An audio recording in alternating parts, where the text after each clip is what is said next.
ఈ సంక్రాంతికి కరకరలాడుతూ ఎంతో క్రిస్పీగా ఉండే చెకోడీలను ఒకసారి ఈ విధంగా చేశారంటే పిల్లలైతే చాలా ఇష్టంగా తింటారండి. దానికోసం అయితే ఒక గిన్నెలోకి 1.5 కప్పు వాటర్ని, కొద్దిగా పసుపుని, రుచికి సరిపడా సాల్ట్, హాఫ్ టేబుల్ స్పూన్ కారాన్ని, హాఫ్ టేబుల్ స్పూన్ జీలకర్ర, నానబెట్టుకున్న పెసరపప్పుని, 2 స్పూన్లు నువ్వులు, 1 స్పూను నెయ్యిని వేసుకుని బాగా మరిగించాలండి. వాటర్ ఈ విధంగా మరిగిన తర్వాత ఏ కప్పుతో మనం వాటర్ తీసుకున్నామో అదే కప్పుతో కప్పున్నర బియ్యం పిండిని కూడా తీసుకొని అది బాగా కలిపేసుకొని స్టవ్ ఆఫ్ చేసి ఒక 2 నిమిషాల పాటు మూత పెట్టి 2 నిమిషాల తర్వాత ఇలా బేషన్లో వంపేసుకోవాలి. ఉండలేమీ లేకుండా బాగా కలుపుకొని కొద్ది కొద్దిగా వాటర్ పోసుకుంటూ బాగా కలపాలండి. మనం బాగా కలుపుకుంటే చెకోడి అన్నది అసలు ఎక్కడ పగులు రాకుండా చాలా బాగా వస్తుంది.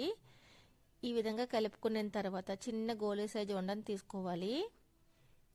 ఈ విధంగా తీసుకొని ఒక ప్లేట్ మీద ఇలాగ మనం అరచేతితోటి పాముకోవాలండి.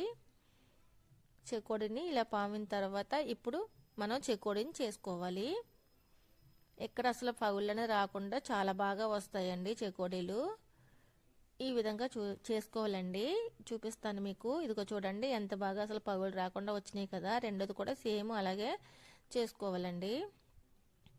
చెకోడీలు అయితే చాలా టేస్ట్ వస్తాయండి. పిల్లలైతే బాగా ఇష్టపడి తింటారు. చూసారా అసలు పగులు అన్నది రాకుండా వచ్చినాయి కదా. మొత్తం అన్నీ కూడా ఆ విధంగా చేసేసుకోవాలి. ఇప్పుడు స్టవ్ మీద ఒక కళాయి పెట్టుకొని దాంట్లోని ఫ్రైకి సరిపడా ఆయిల్ వేసుకొని ఆయిల్ కొంచెం మరగాలండి. మరీ ఎక్కువ మరగనివ్వకూడదు. ఈ విధంగా మరిగిన తర్వాత స్టవ్ సిమ్లో పెట్టేసుకొని ఒక్కొక్కటిగా వేసుకొని అసలు ఏమీ కదపకుండా ఈ చెకుడులని పైకి వరకు తేలే వరకు అసలు కదపకూడదండి. పైకి తేలిన తర్వాత ఇవి బాగా ఎక్కువసేపు ఫ్రై చేయాలండి. అయిలో పెడితే మొత్తం అంతా మాడిపోతాయి, లోపల వరకు ఉడకదండి. అందుకని సిమ్లో పెట్టుకొని ఫ్రై చేసుకోవాలి. ఈ విధంగా ఫ్రై అయిన తర్వాత వేరే ప్లేట్లో తీసుకొని మిగతా కూడా సేమ్ అలాగనే వేసుకోవాలండి. చెకుడులు అయితే చాలా క్రిస్పీగా వస్తాయండి. టేస్ట్ కూడా చాలా బాగుంటుంది. పిల్లలైతే బాగా ఇష్టంగా తింటారండి. చూసారా చెకుడులు అయితే నాకు కప్పున్నర పిండికి ఇన్ని చెకుడులు అయితే వచ్చినాయండి. ఈ సంక్రాంతికి మీరు కూడా చాలా ఈజీగా పిల్లలకైతే ఈ చెకుడులు చేసి పెట్టండి. చాలా ఇష్టంగా తింటారు. ఓకే ఫ్రెండ్స్, వీడియో నచ్చితే లైక్ చేయండి, షేర్ చేయండి.